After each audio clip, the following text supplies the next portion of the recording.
targetnya dan dia tahu target mana yang bisa diperlakukan seperti ini. Betul. Oke. Jadi dia udah mentargetkan hal tersebut, kelompok rentan itu yang dia tahu bahwa dia pasti lebih powerful dibandingkan mereka. Gangguan kepribadian ada salah satu gangguan jiwa. Ini siklus kekerasannya juga ada. Jadi cintanya memang ada, bahasa cintanya, tapi bahasa kekerasannya juga sebenarnya muncul. Mohon bantuannya untuk ngetok berulang gitu. Jadi meskipun itu lelah dan panjang. Betul, karena yang bersangkutan, yang pelaku kan juga melakukan itu berulang-ulang gitu. Sehingga apakah dia berulang-ulang sementara kita cuma sekali ketuk terus kemudian ditolak dan kita mundur.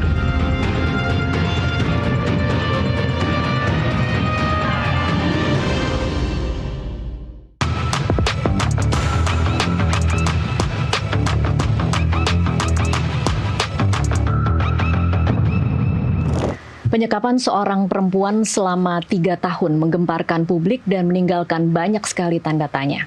Bagaimana hal ini bisa terjadi? Apa dampaknya bagi korban dan apa yang harus jadi pelajaran bagi masyarakat? Kasih Paham kali ini menghadirkan Ketua Pokja Kesehatan Jiwa Nasional, Dr. Hervita Diatri. Selamat malam, Dr. Vita. Selamat malam, Mbak Tasya. Terima kasih sudah hadir di studio kami. Dokter, sebelum kita bicara soal kesehatan jiwa, saya ingin tahu catatan Anda mengenai kasus ini berdasarkan fakta-fakta yang diketahui publik. Baik, terima kasih banyak ya. Memang ini sebuah berita yang kita tidak pernah pikirkan akan terjadi gitu. Rasanya bentuk seperti ini di film ada gitu ya. Seperti di film-film ya. Betul, tapi tidak pernah benar-benar merasa bahwa ini bisa terjadi dalam dunia yang realita. Dan kita memang melihat saat ini dokter juga sudah menyampaikan bahwa sangat concern atau memberikan perhatian full pada aspek kesehatan fisik. Karena memang cedera yang dialami bersangkutan memang cukup berat gitu ya. Dan menyangkut bagian tubuh gitu dan kemudian infeksi yang cukup luas gitu. Sehingga saya bisa membayangkan kalau teman-teman yang bergerak di bidang fisik sedang sangat jor-joran gitu ya mencoba menyelamatkan kondisinya termasuk ke arah nyawa ya, karena kalau sampai infeksi luas tentunya sangat berisiko untuk kematian. Nah, namun demikian juga senang sekali karena di antara tim yang jumlahnya sangat besar itu para dokternya, di sana juga ada teman-teman dari kesehatan jiwa. Jadi sudah melihat betul bahwa pastinya kondisi ini tidak hanya akan berdampak secara fisik tetapi juga secara mental. Namun menarik juga nih Mbak Tasya kalau kita lihat fenomena yang ada di masyarakat ya, ketika nggak bisa emosinya betul-betul campur aduk juga gitu ya, menanggapi kasus ini. Banyak sekali tentunya yang memberikan empatinya, simpatinya gitu, rasa tidak percaya bahwa hal ini terjadi gitu. Namun tidak jarang juga terselip pesan-pesan bahwa mengapa ini bisa terjadi gitu kan ya. Mengingat yang kita bicarakan adalah korban usia dewasa gitu, seorang perempuan yang harusnya kita anggap sudah matur, mengapa bisa masuk ke dalam kondisi seperti ini. Jadi untuk saya sebenarnya bukan hanya korban, saya memberikan penghormatan saya kepada Mbak YT yang sedang berjuang tentunya, juga bagi mereka yang mungkin belum ditemukan sampai hari ini, baik kasus ini maupun kasus yang lainnya. Juga yang paling penting adalah masyarakat nih, agar kita bisa mendapatkan pemahaman yang baik gitu tentang kasus ini. Gitu kurang lebih Mbak Tasya. Oke. Kalau melihat bentuk penyiksaannya, luka yang kemudian diderita oleh korban, kemudian lamanya selama 3 tahun, berpindah-pindah di 4 TKP yang berbeda, dan kemarin kita mendengar detail penyiksaannya seperti apa. Saya tidak akan mengulangi lagi di sini. Tapi ini kalau dari pengalaman Dokter Vita, ini sesuatu yang memang langka terjadi, atau sebenarnya ini sesuatu yang mungkin dokter dengan pengalaman dokter terjadi dan cukup umum, tetapi dengan derajat keekstriman yang lebih rendah dari ini. Betul. Rasanya kalau ngomong soal derajat, ini yang tertinggi yang pernah saya baca, yang pernah saya dengar gitu ya beritanya. Tentunya bentuk kekerasan seperti ini dengan waktu yang lebih lama sih cukup banyak, Mbak. Apalagi kalau kita bicara tentang kekerasan dalam rumah tangga. KDRT ya. Betul. Lalu kemudian muncul lagi bentuk yang sekarang kan intimate gitu ya, yang lebih pada pasangan dan sebagainya itu juga ada. Tapi bentuknya kecil-kecil atau maksudnya tidak sebesar seperti yang sekarang. Jadi sungguh buat saya ini sebuah pembelajaran yang luar biasa. Namun meskipun skalanya kecil, waktunya lebih pendek, ada pola-pola yang sebenarnya bisa kita pelajari yang kurang lebih sama gitu ya. Dari seseorang yang mungkin pernah berjuang untuk nggak mau ada dalam situasi seperti ini, sampai akhirnya rasa tidak berdaya dan kemudian seperti nge-freeze dan shutdown. Oke. Pola-polanya seperti apa tuh, Dok? Polanya seperti itu. Jadi awal gitu kan sudah tahu nih nggak benar nih, saya dilukai nih, hubungan yang baik harusnya tidak seperti ini. Ada berontak gitu ya Mbak, dan ingin lari tentunya dari kondisi itu. Jadi fight or flight gitu kan, itu yang normal terjadi pada kita ketika kita dalam kondisi yang tidak menyenangkan. Namun apa yang terjadi, kasus ini kok sepertinya nggak melawan dengan luka yang seperti itu gitu, yang pasti sakit banget gitu kan ya, kalau kita pikirkan gitu. Nah, saya mencoba menganalogkan, even seorang yang tidak sadar, even orang yang koma, itu refleks yang terakhir yang dia bisa lawan adalah nyeri. Gitu ya. Jadi orang dalam kondisi koma sebenarnya masih bisa merasakan nyeri. Makanya kenapa kok nyabut infus, kenapa nyabut itu, karena di situ berarti ada nyeri gitu. Nah, kita bisa bayangkan korban ini bisa seperti diam saja gitu, karena padahal ini nyerinya pasti luar biasa. Nah, itu tadi yang kemudian berlanjut, habis yang tadi fight or flight, lalu kemudian merasa aduh nggak menolong, nggak berhasil, jadi learn of hopeless gitu ya. Jadi rasanya semua usaha yang kulakukan kok kayaknya nggak berjalan. Kan kita semua nggak ada yang tahu betapa usaha beliau sebenarnya mungkin untuk menyelamatkan diri itu bagian ada. Itu kita belum tahu ya. Betul, kita belum pernah tahu soal itu. Lalu kemudian lama-lama karena nggak berhasil, lama-lama mulai nge-freeze Mbak. Nggak bisa berpikir, nggak bisa lagi ngerasain apa-apa, dan shutdown. Ya kok udah shutdown, udah seperti semua rasa tuh nggak ada gitu.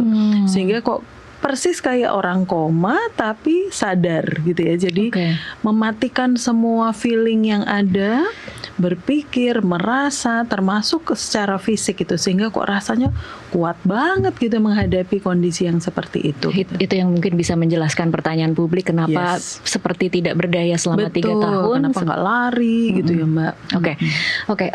Kalau kemudian dengan dampak yang se-ekstrim kita saksikan saat ini, korban dengan luka yang sebegitu parahnya, kemudian untuk menelaah bagaimana kondisi mental atau psikisnya, kira-kira Dok, ini akan seperti apa dampak psikologisnya kalau penyiksaannya se-ekstrim YT ini? Baik, makasih banyak Mbak Tasya. Jadi kita bisa bayangin ya, kalau beliau sudah ada atau pernah ada di level yang freeze dan shutdown, ngidupinnya aja susah lagi ya.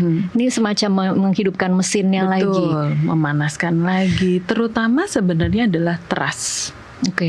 Termasuk tim yang banyak ini, siapa yang saya tahu nih beneran tim yang akan menolong saya dan yang bukan gitu misalnya. Jadi dia kehilangan kepercayaan pada semua orang artinya, bukan cuma sama satu orang. Lebih kayak blank aja, nggak ngerti ini orang apa gitu. Karena ya itu tadi shutdown. Jadi betul-betul gimana dia bisa aktif kembali, mulai lagi, terus kemudian muncul hal-hal. Karena kan orang ini sudah terus-menerus ada di dalam memorinya sekian lama. Dan juga ya itu ya Mbak, kenapa menjelaskan nanti kenapa 3 tahun nggak ngapa-ngapain gitu kesannya, karena memang juga terputus koneksinya dengan semua kan, sehingga nggak punya pembanding juga mana yang baik dan mana yang enggak gitu kan. Kalau enggak kan kita bisa bandingin, oh ya kayak gini tuh toksik nih, yang ini nggak baik nih, tapi karena semuanya diputus, yang realita tuh ya cuman ini nih. Orang yang satu ini gitu, sehingga kami tentu saja harus memulai dengan yang basic dulu, trust. Nah trust itu bisanya sama seperti kayak mohon maaf ya bayi kan, basic trust muncul ketika bayi dan itu bisa dibangun kalau kebutuhan dipenuhi. Sehingga yaitu tadi kita mendengarkan ketika dia menjalani perawatan misalnya, apa sakit ya kita bantu, kedinginan kita coba berikan kehangatan selimut misalnya, lalu kemudian rasa haus, rasa lapar dengan luka yang seperti itu ya Mbak, kita bisa tawarkan bantuan. Jadi basic need dulu, naik nanti lama-lama kemudian bahwa oh ada kok nih, ada yang lain bisa masuk. Itu berarti butuh waktu ya. Tentu Mbak. Dokter Vita. Dan kalau dari pengalaman Anda, apa tantangannya? Apakah kemudian di satu level dia bisa kembali lagi atau memang itu cuma butuh waktu yang akan menyembuhkan? Nah ini dia, kata butuh waktu menyembuhkan itu sering kita gunakan memang ya Mbak ya. Padahal sebenarnya di dalam waktu itu effortnya memang luar biasa. Satu hal yang juga saya harus akui bahwa saya tidak tahu beliau seperti apa sebelum kejadian ini gitu, sehingga kita akan memanfaatkan sebenarnya yang dulu, karena Mbak YT ini tetap Mbak YT yang sama dengan yang dulu gitu. Sehingga kalau dulu orangnya pernah mencapai level tertentu dalam mengatasi masalah, kita mudah-mudahan masih bisa recall itu setelah kondisi lebih mereda gitu. Oke, jadi menggunakan itu sebagai bensin untuk menghidupkan lagi begitu kira-kira analoginya ya. Namun demikian kita tahu bahwa ada kelompok-kelompok yang rentan gitu ya. Sekali lagi kita semua tidak pernah ada yang memilih untuk berada di kondisi yang rentan gitu ya. Namun itu harus terjadi. Yang memang harus kita garis bawahi dalam kasus seperti ini adalah pelakunya, yang dengan sengaja memilih orang-orang yang rentan gitu kan. Jadi sekali lagi tetap kesalahan ada di sana. Nah, kalau kita bicara tentang kelompok rentan, maka kita akan bicara tentang mereka yang mungkin saja punya rasa kepercayaan diri yang kurang. Saya tentunya tidak tahu beliau yang mana. Lalu kemudian yang kedua bisa saja kayak sebaliknya, yaitu justru selalu butuh afirmasi. Itu membutuhkan orang lain untuk menguatkan, sehingga nggak minder tapi ya butuh banget untuk disuplai. Yang ketiga adalah mereka-mereka yang memang tidak cukup terampil untuk membina hubungan gitu, sehingga lebih banyak memiliki kondisi yang sepi dibandingkan tidak sepi gitu. Lalu kemudian yang keempat, mereka yang mungkin saya tidak tahu keluarga beliau, tapi ada kelompok rentan yang memang muncul karena kekerasan, sehingga sudah sangat biasa belajar bahwa yang namanya dikasih itu kalau disentil, dikasih itu kalau dipukul gitu, sangat biasa seperti itu. Daripada didiemin aja, mending dipukul gitu. Tanda konsep bahwa cintanya salah ya berarti. Betul. Oke Dok, kalau kemudian saya agak beralih sedikit dari sisi pelaku nih, untuk memahami bagaimana cara berpikir pelaku. Ini kita lagi-lagi masih belum tahu banyak tentang pelaku, tetapi yang kita ketahui ya memang lagi-lagi apa yang sudah dikatakan oleh polisi. Seseorang punya kemampuan untuk menyekat, menyiksa dalam kurun waktu yang sepanjang itu, dan kemarin saya sudah sempat bertanya juga ke ahli lain soal ini. Bagaimana seseorang bisa punya kemampuan seperti itu, tetapi tahu batasnya, Dok, antara dia memang mau melumpuhkan dan ingin menguasai, seolah-olah ingin menguasai korban, tetapi dia tahu batasnya tidak sampai mematikan. Karakter seperti apa yang harus dimiliki seseorang untuk bisa melakukan tindakan seperti ini? Memang kalau saya lihat ya, dia memang sebenarnya kan memiliki memiliki kebutuhan yang dipenuhi dari kondisi ini. Sebagai contoh, kalau kita lihat, dan para ahli juga udah mengatakan itu dalam beberapa acara misalnya, bahwa dia tahu ini adalah kelompok rentan. Itu saja sudah menunjukkan sesuatu, Mbak, bahwa dia berkuasa dibandingkan yang ini. Jadi dia memang memilih targetnya dan dia tahu target mana yang bisa diperlakukan seperti ini. Jadi dia udah mentargetkan hal tersebut, kelompok rentan itu yang dia tahu bahwa dia pasti lebih powerful dibandingkan mereka. Gitu. Jadi ini sudah sebuah skenario pertama. Lalu kemudian untuk mendapatkannya, memang kan ya begitu ya. Ada perasaan kayak dibutuhkan, perasaan bahwa dia adalah penyelamat gitu kan. Jadi tambah besar powernya tentunya ya dengan ungkapan-ungkapan seperti itu. Lalu kemudian korban utang budi pada dia, artinya kembali lagi dia powernya lebih besar. Jadi hal itu yang kemudian dia nikmati dalam tanda kutip, dibutuhkan, dipuja, digondeli gitu lah ya, Mbak, ibaratnya gitu kan. Dok, sebentar, saya potong sedikit di situ. Artinya untuk bisa menemukan korban dengan spesifik karakter tertentu itu kan sebenarnya juga tidak mudah ya untuk dia. Sekali. Jadi ada sesuatu dari perlakuan korban yang memang memenuhi apa yang dibutuhkan oleh pelaku. Ya, betul sekali. Jadi mungkin ini trial and error. Saya juga nggak tahu bagaimana cara dia menemukan korbannya misalnya. Tapi tidak terlalu sulit sebenarnya, Mbak, menemukan orang yang selalu sendirian kemana-mana misalnya. Kalau kita bicara tentang kesepian, orang yang cenderung nggak ceria, nggak happy gitu, menunduk terus. Gestur kan bicara tentang orang yang misalnya cenderung minder gitu ya, merasa nggak berdaya, nggak punya apa-apa gitu. Ini sebenarnya kan katanya ketemunya lewat aplikasi. Betul, lewat aplikasi. Nah, dan sebenarnya ada korban-korban lain yang kemudian muncul. Jadi bisa tidak terjadi pada perempuan-perempuan itu karena mereka berhenti di level tertentu, tetapi bisa terjadi di perempuan ini mungkin karena ada karakter lain yang kemudian cocok begitu ya dengan Jadi itu tadi dikasih pujian, nyantel gitu kan. Karena kan tahap awal seperti itu, benar-benar sangat dibumbung, dibombardir dengan pujian, perhatian yang luar biasa, udah makan apa belum. Bayangkan dari yang tadinya nggak ada yang pernah nanyain mendadak seperti itu, kan seperti sesuatu sekali gitu kan ya. Jadi itu benar-benar dibombardir dengan itu. Ada yang mungkin merasa jengah, lu apaan sih, gue baru kenal udah begitu. Nggak masuk dalam kriteria. Tapi ada yang seperti ini, memang butuh dan lapar, coba mendadak hilang bentar gitu kan, terus kok apa kabar, ngubungin lagi berarti butuh. Nah kayak gitu tuh pola interaksi yang sebenarnya kalau kita pelajari sekarang, kita bisa mengenali ini ada red flagsnya sebenarnya. Oke, Dok. Kalau mau disederhanakan, red flag seperti apa yang sebenarnya harusnya dikenali oleh korban sejak awal? Baik. Jadi nomor satu seperti itu ya, kecenderungan untuk memborbardir ya. Betul. Dalam waktu yang cepat, sangat intens gitu mengontak kita dan sebagainya, itu menjadi satu hal yang kita perlu hati-hati. Memuja-muja seperti mengidealkan sosok yang ada itu gitu. Tapi kan habis itu menjadi, siapa sih yang orang yang tidak suka dipuji sebenarnya, meskipun kadang-kadang aduh apaan sih, tapi ya nyaman juga gitu kan sebenarnya. Jadi itu juga menjadi sebuah hal yang kita perlu hati-hati.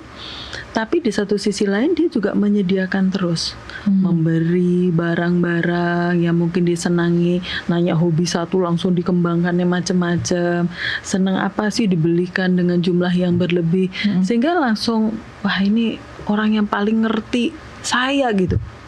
Hanya dari clue-clue kecil yang terjadi dalam percakapan tersebut. Lalu kemudian mulai deh membuatnya menjadi sangat intim. Dan ketika intim itu bisa mulai dari hanya kita berdua, yang lain gak perlu. Waktu quality time berdua menjadi sesuatu yang sangat penting. Cerita sedikit saja tentang teman yang mengecewakan, mana ada sih teman yang gak mengecewakan gitu kan ya.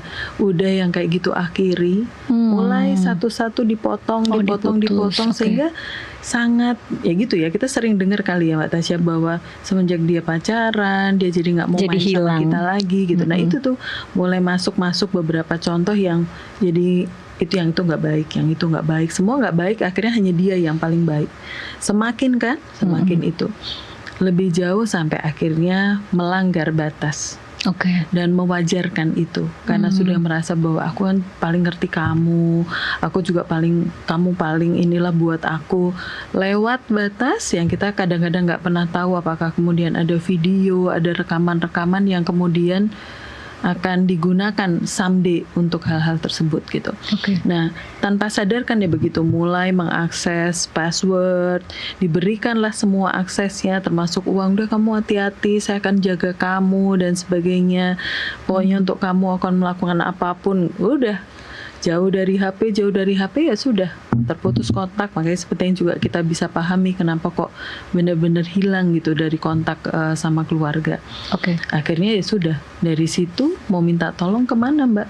Bukan berarti beliau pasti tidak menyadari. Mungkin saja ketika sudah melakukan hubungan tertentu ada rasa bersalah ingin meninggalkan ini, nggak bisa. Karena mau gimana caranya gitu, sudah masuk betul ke sana gitu. Belum kalau kemudian gaslighting, udah langsung akhirnya yang muncul adalah bersalah karena ini orang udah baik saya melukai. Lalu kemudian rasa malu karena misalnya udah salah pilih, mau kembali ke teman-teman juga gimana, teman-teman udah ngingetin tapi aku nggak mau denger, terus masuk ke dalam cerita itu sehingga akhirnya bisa sangat panjang ya hubungannya. Lagi-lagi untuk memahami cara berpikir pelaku ya, Dok.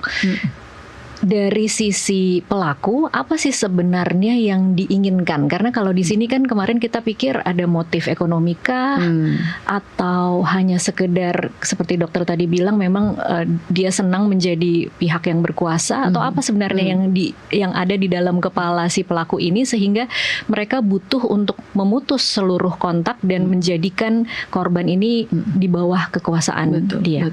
Jadi milik gitu. Iya, kan, jadi milik. Jadi bahkan jadi benda ya, seperti benda. Dan adore banget kan ya, mengagumi banget dan sebagainya. Dan itu kan pola hubungannya bisa berpindah-pindah antara memuja, jatuh cinta, kemudian penuh dengan penyiksaan, balik lagi minta maaf, kemudian jatuh cinta lagi, begitu ya. Betul. Nah, itu memang menjadi juga kadang-kadang kalau kita pikirkan lebih jauh, bisa saja skala melukai yang lebih berat itu karena korban juga cenderung lebih apatis. Seperti yang tadi saya bilang, udah mulai freeze, udah mulai shutdown. Sebelumnya kan ampun itu tuh bisa meningkatkan rasa kuasanya. Minta ampun kan kepada yang tinggi, bukan kepada yang rendah. Dan itu justru memberi makan ego, memberi makan powernya bahwa kamu minta ampun, tolong, mengiba, narik kakinya. Sekarang jadi diem aja, sehingga dia butuh yang lebih untuk menimbulkan rasa ampun. Oh, itu logikanya kenapa kemudian penyiksaannya tambah parah menjadi dan tambah parah. Ini hal yang mungkin kita perlu pikirkan, karena mengapa kok skalanya benar-benar makin besar. Sementara korban makin lama makin turun gitu responsnya. Dari yang tadinya mungkin ya mau pergi, dia pergi aja loh. Belum lagi juga karena udah nggak berdaya ya. Karena kita nggak tahu kebutuhan dasarnya dipenuhinya seperti apa. Sehingga mungkin rasa lemas, dan tapi termasuk juga karena sudah freeze dan shutdown, nggak mampu untuk mensuplai itu lagi. Jadi powernya, kita juga punya sedikit cerita ya tentang dia di masa lalu kan, pelaku di masa lalu yang even sama orang yang kita tahu harusnya punya power lebih, dalam hal ini orang tua, dia bisa membutuhkan power lebih. Ini dari satu. Kita bisa bayangkan akan jauh lebih keren kali ya Mbak, kalau misalnya 2 perempuan, 3 korban, 4, 5. Sehingga dia sepertinya kayak menyedot semua power itu gitu, karena begitu banyak orang yang menggila-gilai, membutuhkan dan sebagainya. Gitu. Jadi finansial mungkin iya, tapi saya tidak paham betul kok di kasus ini gitu. Tetapi seperti tadi saya sampaikan, kalau sudah menguasai HP-nya, dia bisa menguasai juga secara finansial semuanya. Kita nggak pernah tahu barang-barang yang dibeli pakai uang yang mana gitu kan ya. Bisa saja juga dari korban gitu misalnya. Tapi itu finansial dapat, terus yang seperti tadi ya, dan dia bisa meninggalkan, itu kan juga tanda bahwa aku bisa pilih, aku bisa buang, aku bisa, itu betul-betul membuat dia semakin besar. Ini kalau orang dengan karakter seperti ini, Dok, bagaimana membedakannya? Apakah ini memang orang dengan gangguan jiwakah, gangguan kepribadiankah, memang karakternya seperti itu, atau pure ini sebenarnya sesuatu yang dilakukan dengan sadar dan memang sebuah tindakan kriminal? Ini dia yang masih agak tidak terlalu mudah kalau kita bicara tentang pelaku. Tapi at least sih Mbak Tasya, kita sudah lihat bahwa perilakunya, entah itu karena sebuah gangguan ataupun tidak gangguan, buat saya orang ini mungkin sebaiknya tidak bertemu dengan masyarakat. Gitu kan ya? Selamanya nih Dok ya. Nah itu iya kan? Karena sebagai contoh, karena ini residivis kan Dok, dengan kasus yang sama. Keluarganya sendiri sudah seperti itu gitu kan. Nah sayangnya kita belum punya nih ya media seperti ini di Indonesia. Saya mungkin salah memberikan contoh ini, tapi kita bisa belajar dari film kayak Hannibal misalnya. Sampai kapanpun nggak bisa dia hidup di masyarakat gitu. Nah juga bukan penjara sebenarnya. Itu kan, karena itu tadi kita nggak tahu dia akan bertemu dengan siapa gitu di dalam proses pembinaan tersebut. Yang kita butuhkan sebenarnya adalah sebuah tempat yang membatasi dia, tetapi harapan saya dia juga belajar sesuatu untuk menjadi lebih baik. Kalau kita ngomong soal dignity loh ya Mbak, masih bisa dibalikkan menjadi lebih baik. Setidaknya dia menyesali, melihat tentang yang baik dan benar gitu. Bagaimana mengukur dia menyesal atau tidak? Karena kemarin saja kita begitu dia minta maaf, kita tahu reaksi publik seperti apa. Kita tahu juga reaksi keluarga seperti apa. Rasanya minta maafnya tidak terasa seperti tulus, tidak terasa seperti minta maaf. Jadi memang kalau ini sebuah gangguan kepribadian, sekali lagi kita belum tahu ini murni apa. Tapi kalau ini gangguan kepribadian ada salah satu gangguan jiwa dan dia merasa dia nggak salah pada waktu dia sedang mengalami itu. Dia merasa tidak salah, yang salah adalah orang-orang, yang ribet orang-orang gitu. Ada satu titik yang bisa membuat dia lebih baik, saya bilang lebih baik ya Mbak, yaitu ketika dia tidak mendapatkan suplai. Itu justru lebih baik kalau tidak dapat suplai, karena dia akan depresif dan dia akan minta tolong. Nah ketika minta tolong ini, itu kan orang yang tadinya nggak pernah butuh minta tolong loh, sekarang akan minta tolong. Nah, cuman kapan dia dapatnya? Nah itu dia. Jangan dicoba-coba di masyarakat ya. Jangan coba-coba dilepas di masyarakat. Betul. Nah itu sayangnya kita belum punya institusi seperti itu, sehingga kemungkinan besar akan dititipkan di lapas misalnya. Nah, namun saya berharap beliau pun juga perlu gitu. Kembali lagi, beliau tetap berpotensi untuk apapun gitu kan ya, termasuk edukasi ini kepada siapapun yang dia temui dimanapun. Jadi intinya tetap pelaku ini juga berhak untuk dignity-nya, tetap perlu mendapatkan bantuan secara profesional. Oke. Kalau kemudian kita tadi sudah membahas kira-kira karakter pelaku yang biasa melakukan kekerasan dan kemudian manipulatif, kadang-kadang superficial di depan manis, tapi kemudian bisa berbuat jahat, egosentrik juga tadi. Apakah orang dengan karakter seperti ini, kan ada ya karakter tipe-tipe karakter tertentu yang kemudian bisa kita lihat ada di dalam satu pribadi, kemudian tik, apakah semua orang dengan karakter seperti ini punya kemampuan untuk melakukan kejahatan seperti seorang Taufik Hidayat dalam derajat tertentu? Memungkinkan, tentunya memungkinkan, tapi bentuknya bisa berbeda-beda. Satu, kedua, kan selalu ya Mbak, di kami belajar bahwa tetap harus ada kesempatannya. Kalau kesempatan itu nggak ada, pendekatan kita juga berbeda gitu ya. Sebenarnya mungkin saja dia selalu akan perang antara yang dia inginkan dengan yang norma mungkin akomodasi gitu.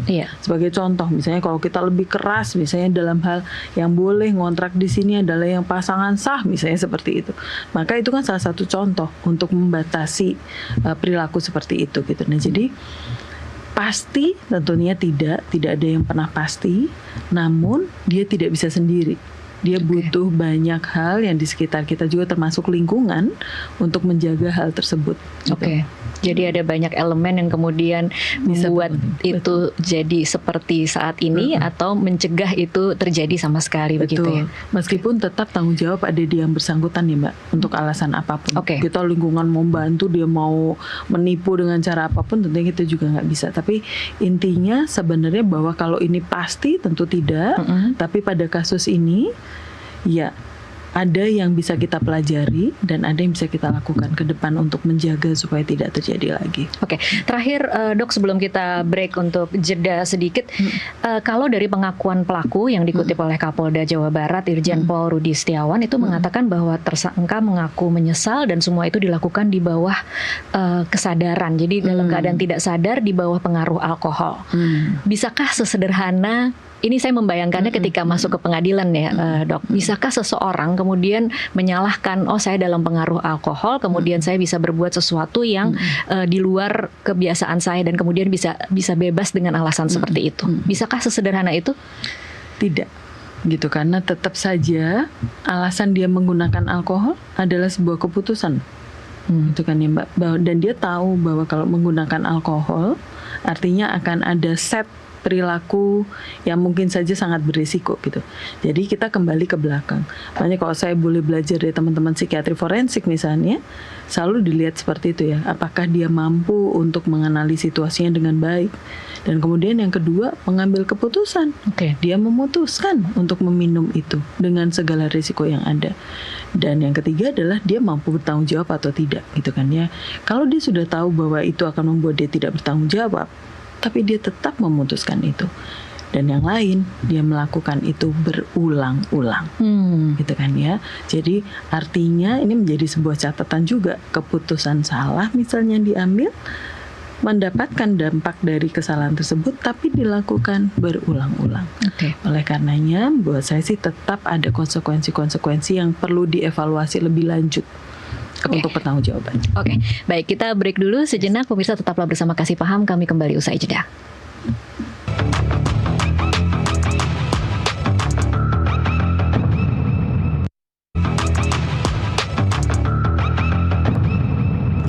Pemirsa, terima kasih Anda masih terus menyaksikan Kasih Paham. Kita lanjutkan perbincangan. Dok, ini kita di segmen ini kita mencoba memahami bagaimana kasus-kasus ini bisa terjadi. Kasus-kasus seperti kasus Taufik Hidayat ini bisa terjadi.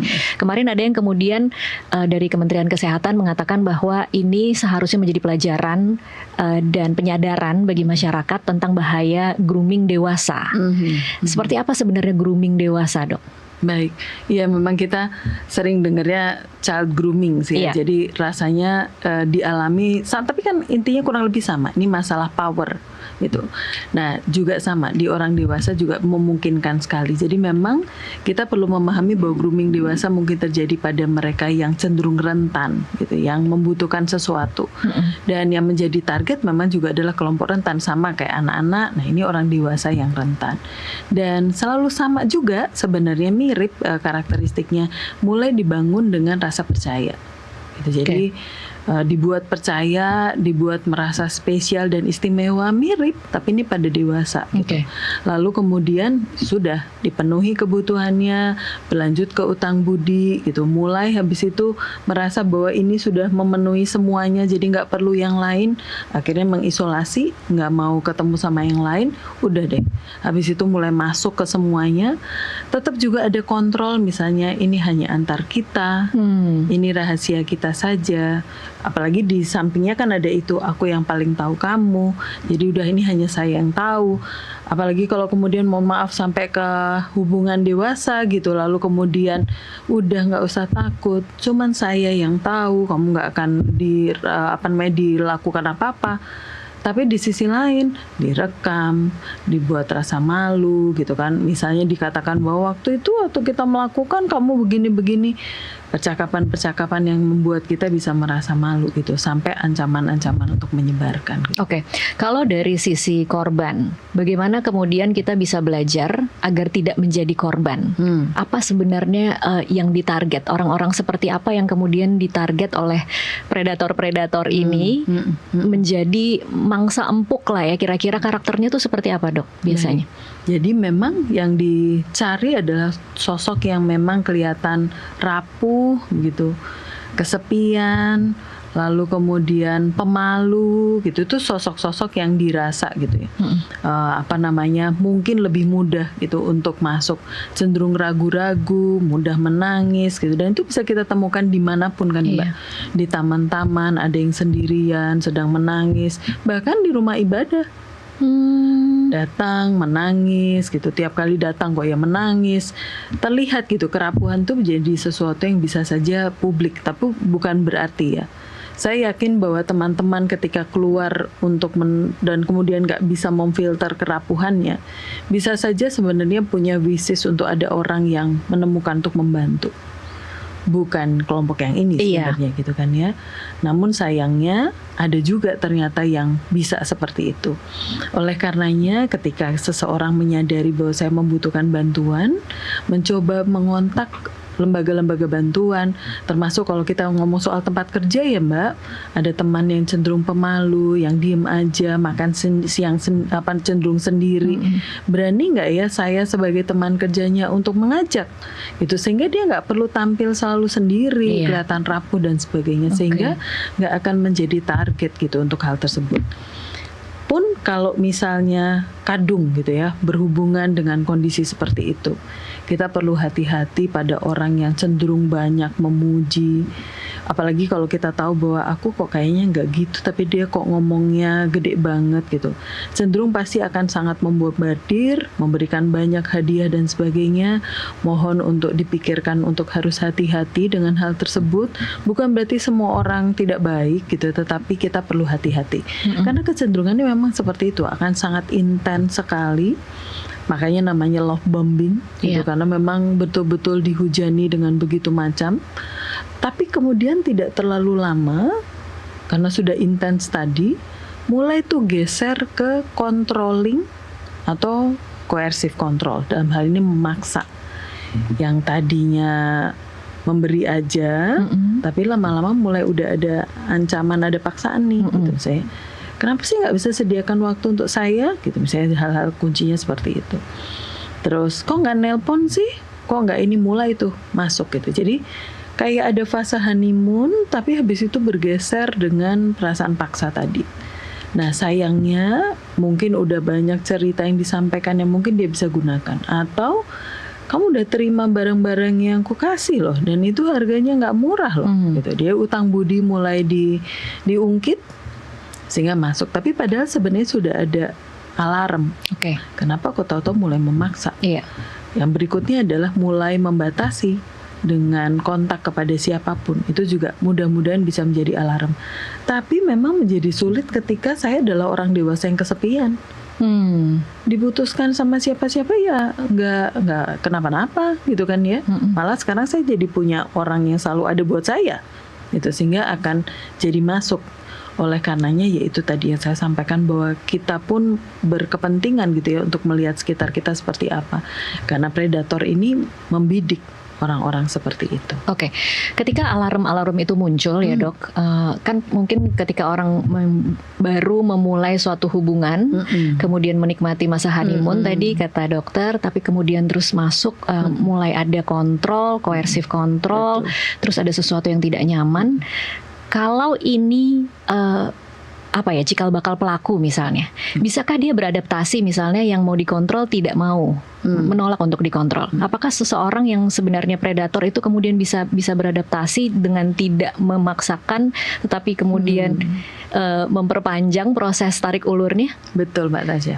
Jadi kadang-kadang korban sudah sadar ada sesuatu, dia kemudian mengurangi Mbak, jadi ngerem. Terus kelihatan kayak freedomnya dapat lagi gitu kan. Nanti ketika udah agak baik lagi, ikat lagi gitu. Jadi memang siklusnya bisa naik turun, bisa tarik ulur gitu. Sehingga tanpa disadari, termasuk maaf ya aku ternyata terlalu membatasi ya gitu. Maaf ya. Ya, apalagi sekali lagi ini bungkusnya cinta, bungkusnya kasih sayang, mengagumi, sehingga akhirnya ya udah janji ya nggak gitu lagi. Gitu. Sama seperti siklus kekerasan yang lain sih sebenarnya juga seperti itu. Apalagi kalau kemudian ada cuman sama kamu aku bisa lebih baik, sehingga ada rescue feeling juga nih dari si korban gitu. Jadi kan. dari korbannya kemudian juga merasa saya bisa mengubah dia menjadi lebih baik gitu ya. Gitu kan. Jadi akhirnya balik lagi, muter, masuk ke dalam, dilakuin lagi gitu. Nah, yang kadang-kadang terlupa, meskipun mungkin juga kadang-kadang ingat, ini siklus kekerasannya juga ada. Jadi cintanya memang ada, bahasa cintanya, tapi bahasa kekerasannya juga sebenarnya muncul gitu. Yang kemudian maaf, gak akan lagi, gak boleh lagi ngomong kayak gitu, gak bisa. Tapi lupa bahwa ternyata kekerasannya sebenarnya naik. Dari yang tadinya verbal, lama-lama yang lain gitu, mulai fisik misalnya yang sederhana, atau mungkin yang tadinya seperti ngacuhin gitu kan. Mengacukan kan seperti penelantaran nih Mbak. Iya. Gitu, jadi mengabaikan perasaannya itu sampai terus kemudian verbal, lalu kemudian kekerasan fisik, bahkan seksual dan yang lainnya gitu. Nah, itu yang kadang-kadang jadi di luar nalar, tapi udah kadung masuk. Oke. Bagaimana memahami kalau manipulasinya berupa emosi, mungkin memang pelan-pelan kan tidak terasa ya dok. Betul. Ya kalau emosi ya. Tetapi kalau itu sudah berupa kekerasan fisik, itu kan sebenarnya sesuatu yang nyata ya, apalagi kalau ada luka ya. Betul. Itu kan harusnya menjadi alarm yang sangat kencang buat korban untuk kemudian berhenti. Tapi bagaimana memahami bahwa korban itu kemudian pelan-pelan nalar kritisnya bisa berhenti untuk bekerja, sehingga memahami apa yang dia jalani saat ini sebagai sesuatu yang normal. Kalau kita lihat fasenya tadi ya Mbak, ibaratnya 3 fase itu melihat pelaku sebagai penyelamat. Sampai akhir tetap sebagai penyelamat. Baru kemudian yang kekerasan fisik ini tadi, tapi yang ininya udah tebel, udah cukup tebel. Mulai dari orang yang sangat mengasihi, mengerti dan sebagainya, menganggap dia sangat luar biasa, bisa melihat kelebihanku setelah lebih banyak orang melihat kekuranganku, benar-benar menyelamatkan. Apalagi kalau sampai beneran ada klik menyelamatkan itu dari yang jahat gitu misalnya, atau teman-teman yang toksik. Jadi benar-benar sudah sangat dikontrol gitu kan. Bahkan apalagi kalau saya ternyata orang yang serba nggak bisaan gitu Mbak. Lalu kemudian dia menyediakan bantuan, bahkan sampai jadwal aja secara finansial nih begini nih, kamu jadi punya tabungan. Saya lebih terikat lagi dan terikat lagi. Sehingga kemudian ketika ada siklus kekerasan, nggak ini pasti khilaf nih. Dia sendiri Nggak yang sengaja. menumbuhkan logika-logika untuk pembenaran. Betul, untuk menganggap bahwa ini saviorku nih, selama ini dia penyelamatku nih. Jadi kalau yang seperti ini nih khilaf gitu. Maafin ya, tapi jangan gitu lagi seperti tadi saya sampaikan. Terus paling seperti tadi saya sampaikan bahwa cuma nama kamu aku benar-benar minta maaf, nggak bisa hidup tanpa kamu. Balik lagi sayang dan sebagainya, sehingga muter aja di situ sampai akhirnya ini padahal udah nggak bener nih gitu, tapi udah kadung. Dan ini juga kan hari berjalan terus ya. Kita udah semakin nggak tahu keterikatannya untuk hal apa lagi gitu. Oke. Ini kan sebenarnya konsep, kalau anak-anak sekarang bilangnya konsep bucin ya, Dok. Konsep bucin itu bagaimana sekarang kita kemudian berkaca dari kasus yang terjadi ini harus mengedukasi anak-anak misalnya, bukan cuma anak-anak perempuan untuk hati-hati, tetapi juga anak laki-laki untuk tidak menggunakan cara-cara seperti itu untuk mendapatkan dalam tanda kutip cinta ya, tetapi cintanya harus dalam konsep yang begitu penuh dengan kekerasan, penuh dengan kontrol, penuh dengan isolasi gitu. Mana kita harus mengajarkan anak-anak kita bahwa bucin itu sebenarnya batasnya di sini loh gitu. Betul sekali. Jadi memang anak-anak perlu diedukasi tentang cinta yang sehat ya. Cinta yang sehat sebenarnya sebelum kita ngomong soal teori gitu misalnya, bisa kita rasakan dari apa yang kita butuhkan. Saya itu ingin dicintai seperti apa? Itu yang paling penting. Ini harus diajarkan loh ke anak-anak ya. Saya ingin dicintai seperti apa. Dan itu mereka harus bisa menjabarkan. Oke. Sehingga termasuk juga saya nggak mau dipukul, saya nggak mau dilukai, saya nggak mau dibilang dengan kata-kata yang kasar gitu. Jadi saya mau dicintai seperti apa. Karena dari pertanyaan itu maka kita juga akan belajar bagaimana saya mencintai, gitu kan? Makanya begitu kan, jangan lakukan sesuatu yang kau nggak mau orang lain lakukan gitu. Nah ini dimulai dari kebutuhan kita gitu, terus kemudian ke sana. Tentunya ini refleksi diri, tapi kita punya pagar-pagar yang lain tentunya. Jadi seperti yang tadi saya sampaikan bahwa kalau ini hubungannya begitu panjang dan dalam, akibatnya yang nggak wajar pun jadi wajar soalnya kan ya. Jadi norma, nilai gitu, itu semua bablas gitu. Tapi belum tentu si korban gitu. Bisa saja korban, kita tahu juga korban punya latar belakang religi mungkin yang cukup kuat sehingga tahu bahwa itu sebenarnya nggak wajar gitu. Tapi kan terus dihembuskan dengan melanggar itu nggak apa-apa. Nah itu juga salah satu hal. Jadi seperti tadi betul yang Mbak Tasya simpulkan bahwa kontrol cinta yang sehat bukan cinta yang mengontrol, yang memberi ruang untuk tumbuh justru, bukan mengisolasi, dan kemudian tentunya tidak melanggar. Itu sehingga memberikan rasa aman. Oke, kalau bicara soal boundary, karena ketika orang membangun suatu hubungan kan mereka membuat satu boundary ya, mungkin eksklusivitas mereka berdua. Betul. Mana yang sebenarnya bisa dikatakan ini masih sehat dan mana yang kemudian ini udah mulai controlling ya. Itu batasnya di mana, Dok? Karena kadang-kadang kan mungkin yang perempuannya senang karena ada posesifnya, posesif dalam derajat tertentu, tetapi ketika posesif itu sudah sangat mengontrol dan mengisolasi dan menghilangkan semua hubungan dengan pihak-pihak lain, itu apakah itu tandanya atau seperti apa, Dok? Betul sekali. Jadi betul yang tadi disampaikan bahwa ketika terus kemudian cinta itu membuat kita hanya berdua, sebenarnya kita nggak tumbuh. Itu ya harusnya jadi tanda-tandanya. Kalau misalnya hanya kemana-mana berdua dan setiap hari berdua, itu sudah salah berarti, Dok? Iya, karena memang kan kita bertumbuh untuk ke tempat lain, at least keluarga gitu kan, kalau kita nggak mau ngomong yang masyarakat luas gitu misalnya. Jadi kalau hanya untuk berdua saja, rasanya kita belum bertumbuh gitu, belum mengembangkan diri. Atau hal yang sederhana nih Mbak, ketika hobi saya menjadi harus saya korbankan. Iya, itu penting. Saya harus ngikut dia terus dengan hobinya dia misalnya, atau sama sekali meniadakan bahwa ini pokoknya bersama itu, saya nggak tumbuh gitu. Dari hobi, dari minat yang saya mau, saya mulai menggugurkan cita-cita saya gitu, merasa bahwa ini jadi nggak ada arahnya gitu. Hidup saya sangat tergantung pada dia. Jadi saya rasa bahwa itu yang nomor satu, mulai dari diri aja jadi nggak tumbuh, nggak berhubungan dengan orang lain gitu. Maka ini sepertinya ada yang tidak pas. Oke, mudah-mudahan penonton kasih paham yang lihat hari ini bisa tahu tanda-tanda seperti itu dan kemudian self check ya, Dok. Ya, betul, apakah saya berada di dalam hubungan seperti itu atau tidak, dan kemudian bisa memutuskan harus melakukan seperti apa. Kita akan sambung lagi nanti di segmen selanjutnya. Pemirsa, tetaplah bersama Kasih Paham.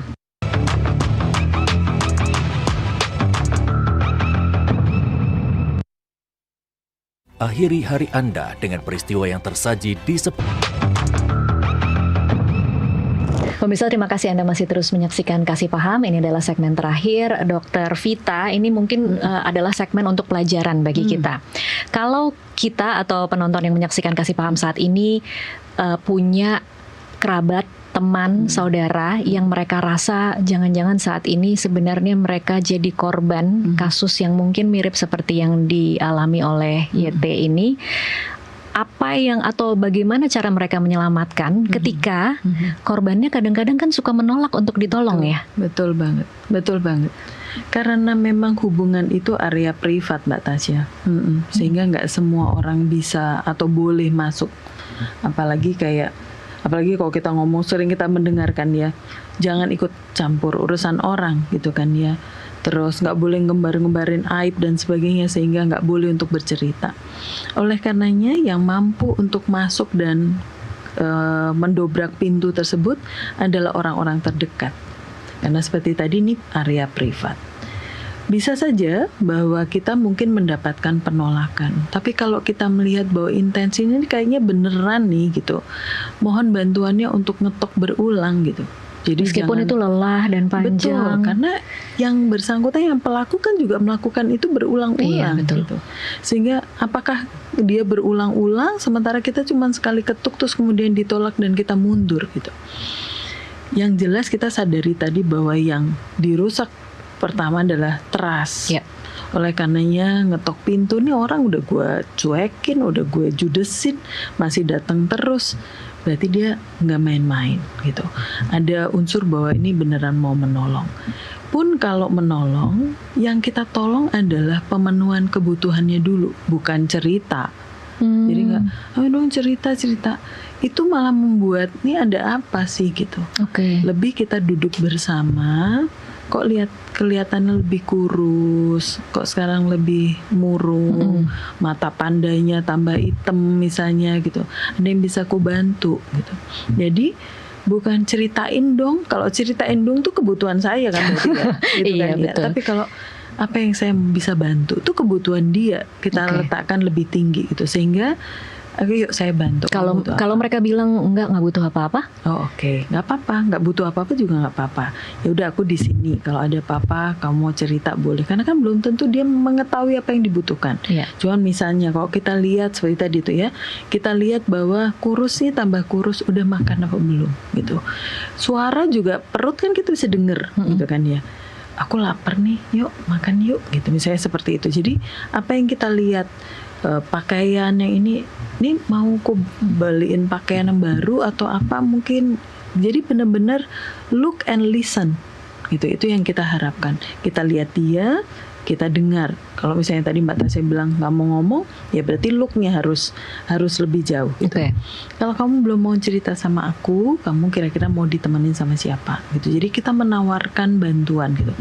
2-3 kali ditolak, iya nggak apa-apa. Tapi ya itu tadi, kalau ada apa-apa aku ada. Tapi mudah-mudahan ketika dihubungi memang beneran kita ada ya Mbak Tasya. Itu juga sebuah PR tuh. Ketika dia udah percaya terus aduh nggak bisa nih hari ini, kita yakinkan bahwa aku akan tetap bantu gitu. Kita teleponan terus ya gitu. Jadi usahakan betul bahwa memang kita beneran ada dan hadir utuh untuk dia gitu. Jadi sekali lagi, cerita itu nomor sekian. Yang kita mau dengar adalah apa yang dia rasa. Dia mau nangis doang, nggak ngomong apa-apa juga nggak apa-apa. Sediakan bahu gitu, sediakan tempat untuk dia lay down dan sebagainya. Tapi juga hati-hati dengan touching. Mana yang dia nyaman. Kamu pengen aku gimana? Kamu sukanya aku gimana? Tanya terus gitu. Supaya kita tidak salah. Jangan menggunakan value kita untuk dia. Misalnya aku peluk padahal dia jebulnya nggak tahu senang, apalagi pasca begini ya. Jadi kalau aku peluk kok akan nyaman apa enggak? Boleh saja kita sharing, aku tuh kok kayak gini, aku sukanya dibelai sama ibuku. Kamu mau enggak gitu. Jadi kalau memang nggak punya ide gitu kan, kita tawarin, dia yang geleng atau apa, oke ya udah kok gitu aku duduk di sini ya gitu. Jadi benar-benar kita menawarkan berdasarkan apa yang dia butuhkan. Oke. Catatan untuk keluarga, karena kalau kita berkaca dengan apa yang terjadi di YT ini, pertama kali pindah katanya ada kesempatan kerja yang lebih baik, kemudian pindah, kemudian dihubungi sempat ada kata-kata yaitu penolakan ya, jadi udah nggak usah ngurusin saya udah dewasa begitu ya. Nah, seberapa sebenarnya catatan untuk keluarga? Kalau tadi kan kita berbicaranya dalam konteks teman ya, kerabat gitu. Kalau keluarga kan sebenarnya mungkin kalau kata dokter tadi ketok ya, keluarga kan mungkin punya kunci ya untuk lebih bisa masuk lagi gitu dan punya hak untuk melakukan itu. Tapi di sini kita juga bisa melihat betapa bisa tidak berdayanya keluarga. Nah, apa sebenarnya catatan untuk keluarga, Dok?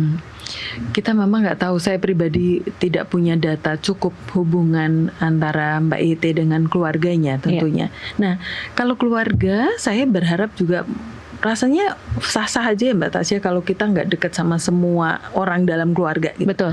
Ada satu yang lebih dibandingkan yang lain. Misalnya saya dekatnya sama ibu, kurang sama bapak gitu, sama kakak nomor 1 tapi tidak sama yang nomor 2. Ada aja yang seperti itu. Nah, itu yang sebenarnya kita kenali.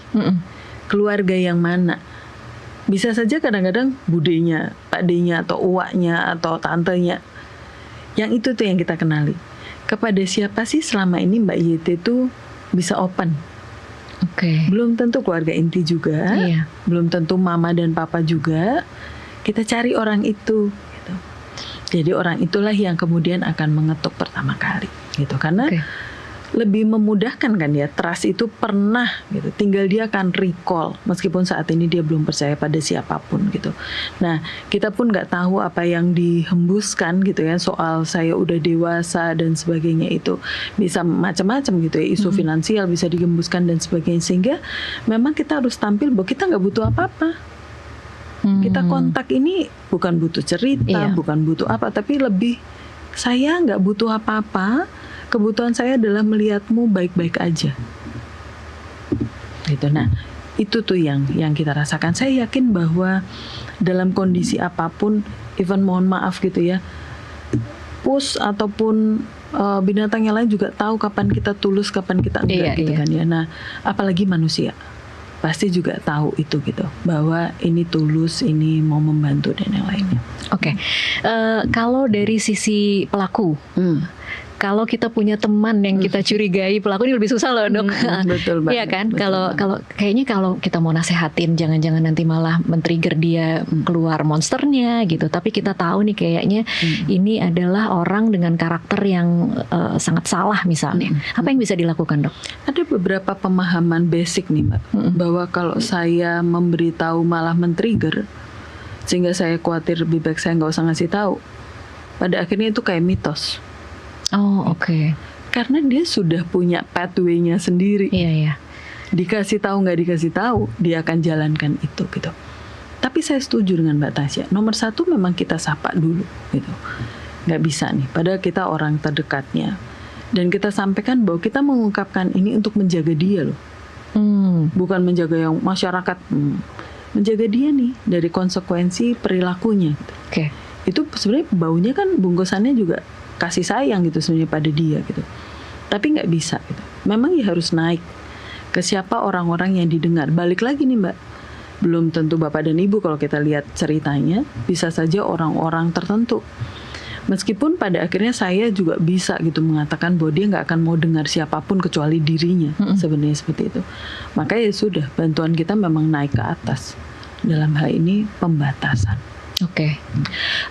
Terakhir Dok, ini kan karena dia adalah pelaku residivis di kasus yang sama, dari dokter sendiri sebagai orang yang memang biasa menangani kasus-kasus kekerasan dalam rumah tangga, ada tidak harapan bahwa mungkin ada sesuatu di hukum kita yang harus diubah agar tidak memungkinkan orang-orang dengan catatan kekerasan yang memang sudah dihukum bisa keluar lagi ke masyarakat melakukan kejahatan dengan derajat yang lebih parah lagi?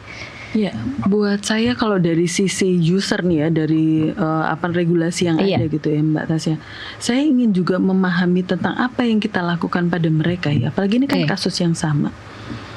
Pastinya berarti sangat berharap kalau untuk kasus yang ini nomor 1, servis yang kita berikan kemarin dengan tujuan pembinaan berarti nggak cukup gitu. Artinya saya berharap bahwa di yang kedua ini nggak sama prosesnya. Bukan berarti juga dengan memperlama atau seperti apa, enggak. Tapi artinya saya ngomong soal treatment gitu kan ya. Jadi artinya ada treatment yang harus berbeda yang membantu orang ini gitu. Itu yang pertama. Yang kedua, memang tidak mudah untuk mengatakan bahwa ini orang bisa kita deteksi gitu. Andai ada Mbak, pengen banget punya gitu ya. Tapi nggak ada. Tapi betul banget Mbak Tasya sampaikan tadi. Kalau sudah masuk dengan kondisi seperti itu, artinya ya memang ada hal-hal basic yang kita perlu pelajari sebelum orang itu keluar. Dan kita juga perlu menimbang dan apakah kita punya bukti bahwa orang ini tidak akan melakukan kembali gitu. Janji hati itu kan sulit nih dalam perkara ini. Dia juga lakukan itu kok pada korban gitu misalnya. Sehingga sekali lagi saya sangat berharap untuk kasus-kasus yang seperti ini, mohon untuk ditelusuri juga riwayat perjalanan hidupnya. Kalau itu sudah sebuah rentetan, rasanya nggak bisa memandangnya hanya dari benar dan salah secara hukum. Tetapi juga hubungan yang kita harapkan bisa diperbaiki dari proses pertumbuhan orang ini gitu. Termasuk yaitu tadi, ketika kita melakukan assessment, ketika kita melakukan terapi dan kayaknya dia sulit untuk mendapatkan itu, apakah bisa dia keluar dan hidup di masyarakat? Iya, itu semoga memang jadi catatan dari kasus ini, karena jangan sampai nanti berapa tahun lagi kita melihat ada Taufik Hidayat melakukan hal yang sama dengan korban bertahun-tahun yang tidak diketahui masyarakat di sekitarnya. Saya juga mau titip Mbak Tasya untuk pemberitaan yang ada, karena sama seperti kami mencoba menjaga untuk suicide supaya tidak ada copycat. Kita juga harus hati-hati dengan yang ini. Betul. Oke, mudah-mudahan jadi catatan untuk semua yang menyaksikan tayangan ini. Dr. Vita, terima kasih banyak untuk waktunya bersama kami di Kasih Paham. Pemirsa, kasus ini mengingatkan bahwa kekerasan tidak selalu terjadi di ruang terbuka, tapi berlangsung diam-diam, di balik pintu yang tertutup, bahkan di tengah lingkungan yang tampak biasa. Memahami tanda-tandanya, berani untuk peduli, dan tidak menormalisasi kekerasan adalah tanggung jawab kita bersama. Jangan sampai lagi ada korban yang harus menunggu bertahun-tahun untuk diselamatkan. Sampai jumpa di Kasih Paham berikutnya.